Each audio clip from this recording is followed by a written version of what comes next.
진리라고 하는 큰 그 주제를 가지고 한 주 한 주마다 말씀을 나눴습니다.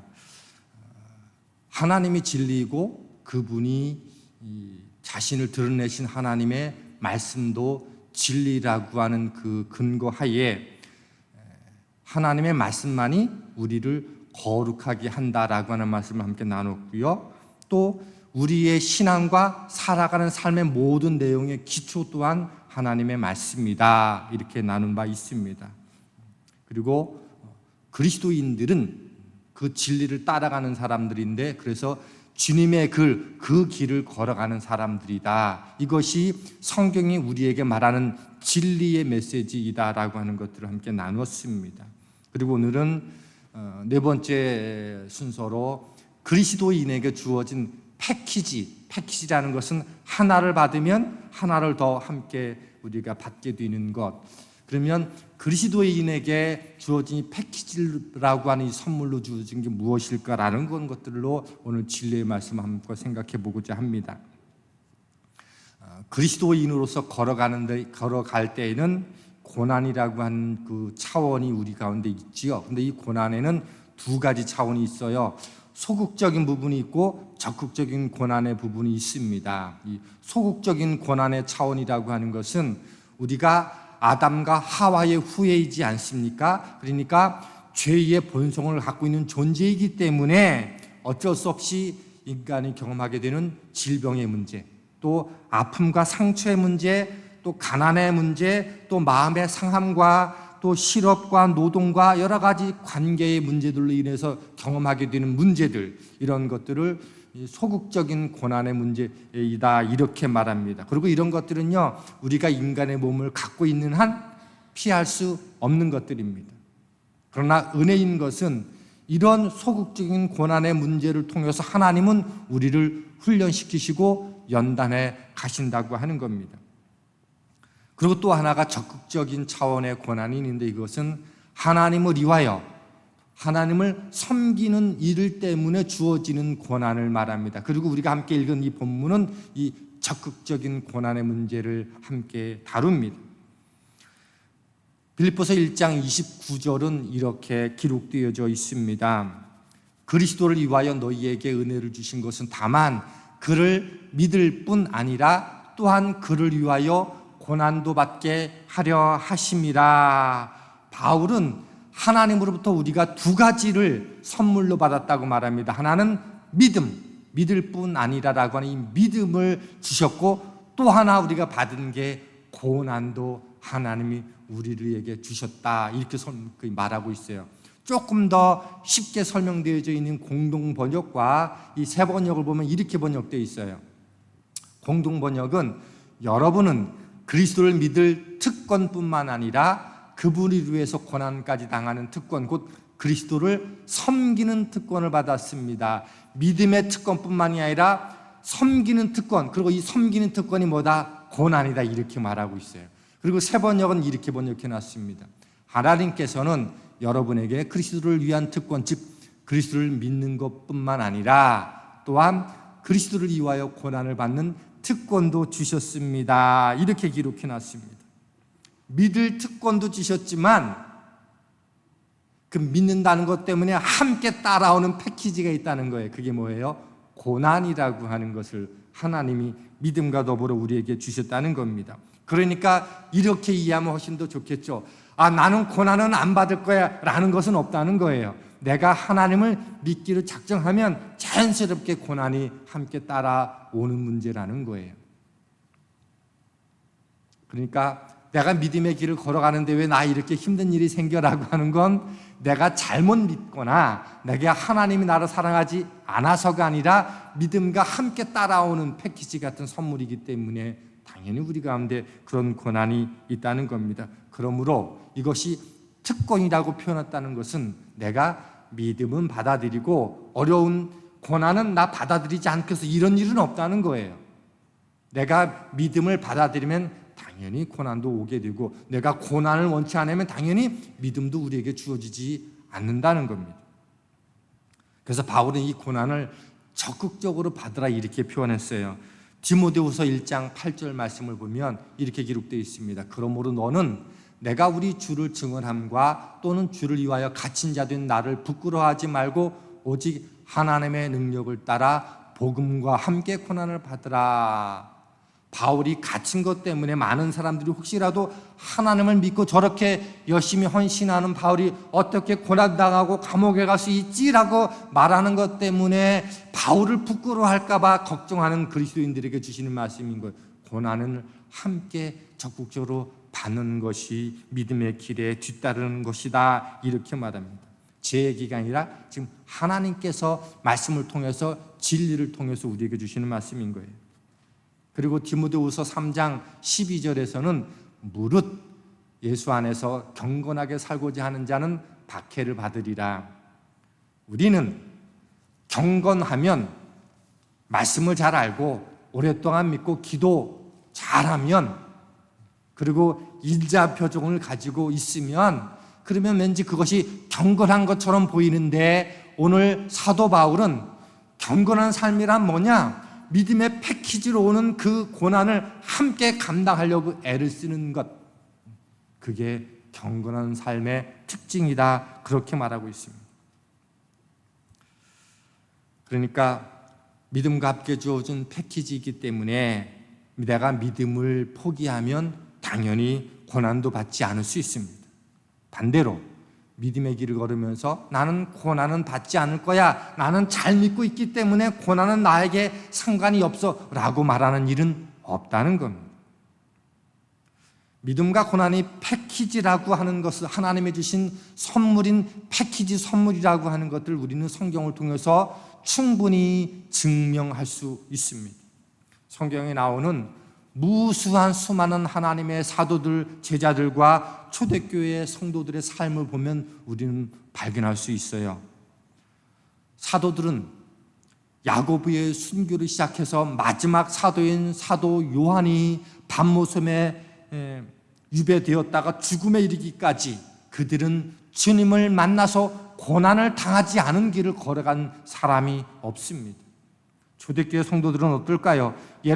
믿었다는 이유로, 그리고 여러 가지 이유로 예루살렘에 박해가 생기기 시작하자 믿음을 지키기 위해서 그 박해 현장을 떠났어요. 그리고 그것은 그 박해가 싫어서 떠난 게 아니고, 되돌아보니 하나님이 온 나라 열방에 하나님의 복음이 흩어지길 원하셨는데 흩어지지 않자 하나님이 핍박이라고 하는 도구를 통해서 흩어지게 했어요. 그리고 초대교회의 많은 사람들이 기꺼이 고향과 땅과 집을 버리고 여러 나라로 흩어졌습니다. 그리고 로마 통치하에 기독교가 국가화되기 전 거의 300여 년 동안은 믿는다는 것 때문에 목숨을 잃거나 재산을 뺏기거나 가족들이 노예로 팔려가는 일들이 부지기했습니다. 사도들이나 초대교회 성도들이나 로마 통치하에 국교화되기 전까지 많은 하나님의 사람들과 그리스도인들은 믿음을 지켰고 그 믿음 때문에 함께 패키지로 주어진 고난을 당연한 것으로 받아들였습니다. 그래서 빌립보서 1장 30절은 바울이 우리에게 이렇게 말합니다. 너희에게도 그와 같은 싸움이 있으니 너희가 내 안에서 본 바여 이제도 내 안에서 듣는 바니라. 너희에게도 그와 같은 고난의 싸움이 있다라고 빌립보 교인들에게 얘기하면서, 너희에게도라는 말은 뭐예요? 내가 경험한 것처럼 너희들도 그 일들을 경험하게 될 거야 라고 말하면서, 사도 바울이나 초대교회 공동체들은요 믿음과 더불어 고난의 싸움이 당연한 것들로 이해했다는 거예요. 그래서 그들은요 믿음의 길 걸어가면서 고난의 길을 함께 경험하는 것은 낯선 일이 아니었어요. 당연하다라고 여겼습니다. 그래서 바울은 로마서 8장 17절에서 이렇게 말하고 있습니다. 자녀이면 또한 상속자 곧 하나님의 상속자여 그리스도와 함께한 상속자니 우리가 그와 함께 영광을 받기 위하여 고난도 함께 받아야 할 것이니라. 우리가 하나님의 자녀가 틀림없으면 주님이 고난 속에서 영광을 받으셨던 것처럼 우리도 마땅히 그 길에 참여하는 것이 마땅하다는 겁니다. 그리고 지난주 함께 나눈 것처럼 그리스도인이란 주님의 길을 걸어가는 사람들이라고 말씀드렸습니다. 우리도 함께 받는 것이 마땅하다는 거예요. 그럼 어떤 분은 이럴 수 있습니까? 예수님 때랑 오늘이랑 똑같습니까? 그때랑 오늘이는 고난의 문제가 전혀 다르지 않습니까? 라고 말할 수 있어요. 그럼 한번 우리가 생각해 보시자고요. 그러면 지금 우리가 살고 있는 이 세상이 예수 그리스도에게 더 호의적일까요? 죄인 영적인 본성이 변했을까요? 결코 그렇지 않습니다. 세상이 예수 그리스도를 더 잘 받아들이고 있을까요? 그렇지 않습니다. 성경은 여전히 사람의 본성과 영적인 본성은 변하지 않고 여전히 그들에게는 하나님이 필요하다라고 말합니다. 그러므로 이 믿음과 함께 고난이 패키지로 다가온다라고 하는 이 말씀의 진리는 모든 시대를 통해서 여전히 유효한 말씀입니다. 주님께서 제자들에게 하신 말씀 우리가 기억할 필요성이 있습니다. 요한복음 15장 18절에서 19절 말씀을 보면 세상이 너희를 미워하면 너희보다 먼저 나를 미워한 줄을 알라? 너희가 세상에 속하였으면 세상이 자기 것을 사랑할 것이나 너희는 세상에 속한 자가 아니요 도리어 내가 너희를 세상에서 택하였기 때문에 세상이 너희를 미워하느니라. 세상은 예수님을 싫어했기 때문에 예수님을 십자가에 못 박게 했어요. 그러므로 그리스도께 속한 사람들은 여전히 세상이 미워할 수밖에 없는 대상인 거지요. 세상은 본성적으로 진리를 싫어하고 그러므로 진리를 따라가는 하나님의 백성도 여전히 싫어합니다. 물론 기억하십시오. 우리가 세상 속에서 그리스도인답게 살아간다라고 하는 것과 세상이 우리를 미워하는 것과 조금 더 별개의 문제로 우리가 접근할 필요성이 있습니다. 우리가 지금 살고 있는 캐나다는 기독교에 대해서 호의적일까요? 우리가 지금 노골적으로 핍박이 없다고 해서 기독교에 대해서 친절하다고 생각하면 이건 아주 착각이고 오해하고 있는 거예요. 세상은요, 한 번도 그리스도를 사랑하거나 좋아했던 적이 없습니다. 그리스도인이 믿음을 가지고 세상을 살거나 또 그럴 때마다 모든 시대는 고난을 받았습니다. 분명한 것은 그리스도를 위한 고난은 믿음과 함께 피하거나 버릴 수 없는 선물과도 같은 거라는 거예요. 제가 조금 마샬 커크와 헌터 메디슨이라고 하는 사람이 1989년도에 애프터 더 볼이라고 하는 이하 부제가 달린 이 책, 그 부제가 어떤 내용인가 하면 동성애 운동가들이 미국에서 어떻게 동성애에 대한 혐오와 두려움을 없애고 합법화시키며 승리할 수 있는지라고 하는 부제가 달린 책인데 그 책에서 이 사람들이 합법화하기 위한 전략 5가지를 그 동성애자였다가 성소수자였다가 빠져나온 사람이 하나님을 만나고 고백한 그들의 정체를 고백한 그 책에서 이렇게 말했어요. 제가 그대로 한번 읽어보겠습니다. 동성애가 정상적인 것이라는 메시지를 유지하라. 동성결혼이 합법화될 때까지 크리스천이 동성애자들을 희생자로 볼 때까지 공적 동성 성행위와 동성애로 인한 문제들을 일으키지 말라. 2번째, 쉽게 조정할 수 있는 교회를 찾으라. 특별히 주요 장로교회 교인들 위원회에 이원이 되도록 노력하고 동성애자들은 희생자라는 이미지를 퍼뜨려라. 3번째, 이슈는 차별을 반대하는 것이고 동성애자의 권리가 아니라 미국 사람들을 안심시킴으로 잠재적인 보호자들에게 대의 명분을 주라. 4번째, 고상한 동성애 역사를 만들어서 동성애자들의 이미지를 좋게 만들라. 40대 이상의 싱글 혹은 죽은 자들 가운데서 동성애자 조상이 될 만한 사람들을 모으라. 5번째, 동성애를 공격하는 자들의 이미지를 나쁘게 만들라. 미디어 링크를 만들어라. 예를 들어 나치와 히스테리적 순박한 동성애를 비판하는 목사들을 연결시키고 그리고 오픈 마인드를 가지고 있는 대다수의 동성애를 지지하는 자유로운 사랑이 많은 목사들을 구별시켜라.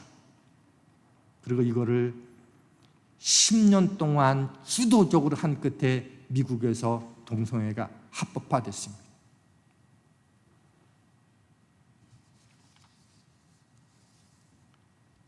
세상이요, 그들이 우호적이고 따뜻하다라고 하는 게 얼마나 전략적으로 이 그리스도인들을 향한 그들의 전략이었는지를 우리가 알면 우리는 세상이 어떻게 이 하나님의 교회를 공격하는지를 우리는 알 수 있습니다.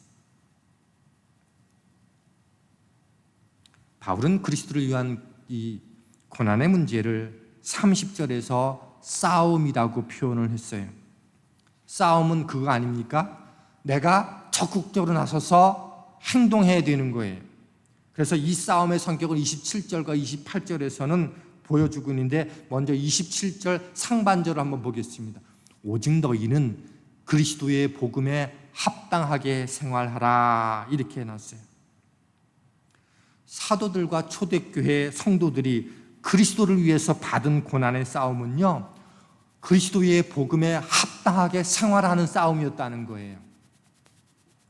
그래서 여러분들 성경책, 아마 여기에 표시가 안 되어 있는데 여러분이 가지고 있는 성경책에 보면 생활하라고 앞에 1번 각주가 되어 있어요. 그리고 각주 밑에 쭉 성경책 맨 밑에 보면 천국 시민 노릇, 이렇게 각주가 표현되어 있을 거예요. 그리스도의 복음에 합당하게 생활한다라고 하는 것은 무엇인가 하면, 내가 천국 시민으로서 하나님 나라에 소속된 천국 시민답게 생활하는 것, 그게 싸움이라는 거예요. 고난에 대해서 하나님의 사람들이 싸워야 될 싸움이라 이렇게 말하고 있습니다. 우리가 하나님 나라 시민으로 살아가는 그 답게 생활하는 게 왜 싸움이 되는가 하면, 우리는 하나님 나라의 시민이고 이곳은 하나님을 모르는 세상 속에서의 삶이기 때문에 그 서로 다른 삶이 부딪힐 때 경험하는 게 있다는 거예요. 그런데 어떻게 우리는 싸움을 싸워야 되는가? 하나님 백성답게, 하나님 자녀답게 생활하는 것이 싸움의 본질이라고 하는 겁니다. 근데요, 이 하나님의 나라의 시민다웠게 살아가는 삶에는요, 두 가지 이 관점이 있어요. 하나는 내적으로 나와 공동체가 싸워야 될 싸움이 있고, 또 하나는 외적인 것을 향해서 싸우는 싸움들이 있어요. 그래서 빌립보서 1장 27절 하반절에서는 이렇게 기록해 놓고 있어요. 너희가 한 마음으로 서서 한 뜻으로 복음의 신앙을 위하여 협력하는 것. 먼저 서서라고 기록하고 있어요. 이 말은 어떤 압력이나 저항이나 반대나 방해에도 불구하고 좌우로 갈라지지 않고 딱 바르게 서는 것. 무엇으로 선다고요? 하나님의 말씀으로 바르게 서야 되는데, 어떻게? 너희가, 믿음의 공동체가 같은 마음을 가지고 좌우로 흔들리지 않고 한 마음으로 견고하게 서는 그 일들이 뭐예요? 우리가 내적으로 싸워야 될 싸움이라는 거예요. 그리고 두 번째로 끝에 협력하라, 이렇게 말씀해주고 있습니다. 협력한다는 말을 원어는 싸우라라고 하는 표현으로 돼 있어요. 어떤 사람은 싸우는데 나는 안 싸우는 것, 그런 것은 협력하는 게 아니라는 거죠. 어떤 사역이나 프로그램을 가지고 말하는 게 아니라 복음의 진리를 위해서, 복음되는 그 일이 되기 위해서 함께 바르게 서고, 그리고 함께 싸우라는 거예요. 그래서 디모데후서 2장에서 사도 바울은 이 하나님의 그리스도인의 자녀들, 그리스도인 하나님의 자녀들을 병사, 군인이라고 이렇게 말한 바 있어요. 그러면서 뭐라고 기록해 놓았는가 하면, 디모데후서 2장 2절로 3절 말씀 보니까 너는 그리스도 예수의 좋은 병사로 나와 함께 고난을 받으라. 그러면서 병사는 자기 생활에 얽매이는 자는 없다. 병사로 모집한 자를 기쁘게 하려 한다라고 말하고 있어요. 그럼 뭐예요? 우리가 하나님의 병사로서 함께 무엇을 내가 내려놓아야 될 것이지, 하나님을 기쁘게 하기 위해서 우리가 어떻게 복음 앞에서 하나됨의 자리에 설 것인가, 그리고 어떻게 우리가 함께 마음을 모아 그 일을 이뤄갈 것인가, 이렇게 힘쓰는 것, 이게 우리가 내적으로 함께 해야 될 일이라고 성경은 말하고 있습니다. 다른 무엇보다도 하나님을 아는 일에, 그리고 하나님께서 말씀하시는 그 성경이 진리라고 믿는 그 사실 앞에 우리가 함께 바르게 서려고 애를 쓰고, 나 혼자가 아니라 내 옆에 믿음의 성도들이, 우리 교회에서 함께 예배하는 성도들이 함께 바르게 설 수 있도록 함께 격려하고, 그리고 함께 믿음의 사람답게 살아가는 그 일이 내적으로 끊임없이 우리가 싸워야 될 것, 이거를 사도 바울은 고난의 문제로 해석을 했어요. 그러니까 우리가 매일 어떻게 하면 더 하나님 앞에 예배자 되게 할까? 어떻게 하면 더 기도하는 사람이 될까? 어떻게 하면 더 말씀에 묵상하는 사람이 될까? 어떻게 하면 말씀대로 살아가는 사람이 될까? 서로 함께 애쓰고 수고하는 그 일이 함께 서서 협력하는 일이어야 된다는 거예요. 근데 이게 쉬운 일이 아니니까 뭐예요? 한 마음 한 뜻으로 함께 그 일을 하라고 말씀해 주고 있는 거예요. 제가 그래서 우리가 말씀 묵상들을 같은 본문을 가지고 같은 말씀을 가지고 하라고 했으면 좋겠다고 하는 이유도 거기에 있는 거예요. 따로따로 쓰는 게 아니고 같이 같은 말씀을 가지고 함께 묵상하면서 함께 씨름하고 고민하는 게 중요한 이유도 바로 거기에 있습니다. 외적으로 우리가 싸우는 일들은 무엇인가 하면 세상이 하나님을 믿는 사람들을 대적하는 그들을 향해서 합당하게 서고 합당하게 생활하는 일이 필요하다는 거예요. 그래서 빌립보서 1장 28절은 이렇게 기록해 놓고 있어요. 무슨 일에든지 대적하는 자들 때문에 두려워하지 아니하는 이 일을 듣고자 합니다. 믿음의 길을 걸어가는 일에 대적하는 일이 있다는 거예요. 내가 바르게 하나님 나라의 시민답게 살아갈수록 대적하는 일이 있다는 거예요. 당연히 그 일은 두려울 수 있는 일이에요.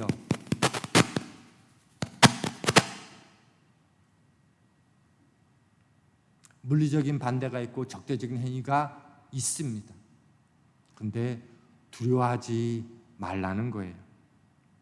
왜냐하면 여러분, 제가 이 PPT를 기록해 놓지 않았지만 28장 끝에는 이렇게 돼 있어요. 그것 때문에 두려워하지 말라는 거예요. 왜냐하면 그들이 대적하는 그 자체로 하나님과 상관없는 자가 됐다는 그 자체로 그들은 그게 멸망의 증거가 되고 너희들은 구원 얻은 자의 증거이다, 이렇게 말씀해 주고 있습니다. 오늘날에도 믿는 하나님의 자녀에게 주어지는 사회적이고 문화적이고 정치적인 혹은 여러 가지 압력이 큽니다. 우리 지난주에도 또 권사님 기도도 그렇게 하셨지만 우리 파리 올림픽에서 수많은 하나님의 사람들이 안타까이 여기는 게 뭐인가 하면, 만일에 예수 그리스도의 최후의 성만찬을 그렇게 희화화시키는 것들을 이슬람이나 타 종교를 가지고 그랬으면 아마 지구 전쟁이 일어났을지도 몰랐을 거라고.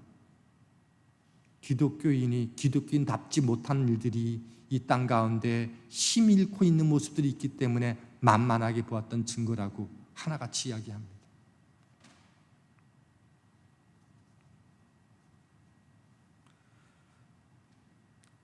세상은요, 이렇게 교묘한 방식으로 하나님의 자녀들에게 주어집니다. 그리고 하나님의 영적인 가치관으로 준비되지 않은 우리의 다음 세대들은요, 그게 문화인 줄 알아요. 우리의 삶 속에서 우리의 신앙을 드러내기는 점점 어려운 시대가 될 겁니다. 내가 세상을 두려워하기 때문에 그리스도를 위한 이 적극적인 고난을 우리는 피할 수도 있고요. 아니면 말씀대로 그들을 두려워하지 않고 그리스도를 위한, 주님을 섬기기 위한 이 고난을 내가 힘써 싸우고 있는지를 확인할 수 있는 질문이 있어요. 그것은 나의 직장과 내 가정에서, 학교에서, 일터에서, 내가 생활하고 있는 삶의 자리 속에서 나를 아는 주변의 사람들이 내가 하나님의 사람인가? 정말 진짜 그리스도인인가? 라고 믿고 인정하는가 아닌가를 보면 알 수 있습니다.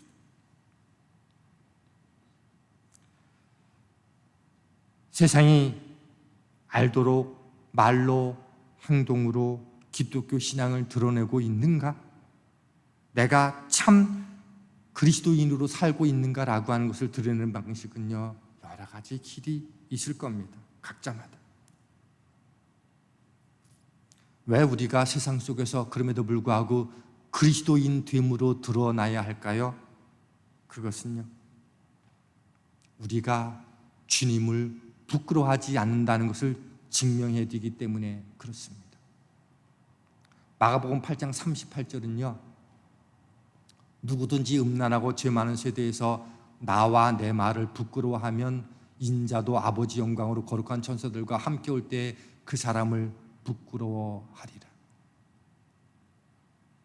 우리가 믿음의 삶을 사는 것은 당연히 지혜가 필요하지만 혹시 내가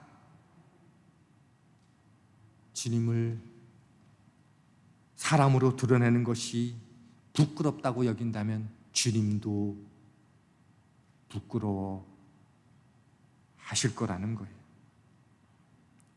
또 하나 우리가 그리스도인 됨을 고난 가운데서도 증명해내야 되는 이유는 여전히 그들은 복음이 필요하기 때문에 그렇습니다.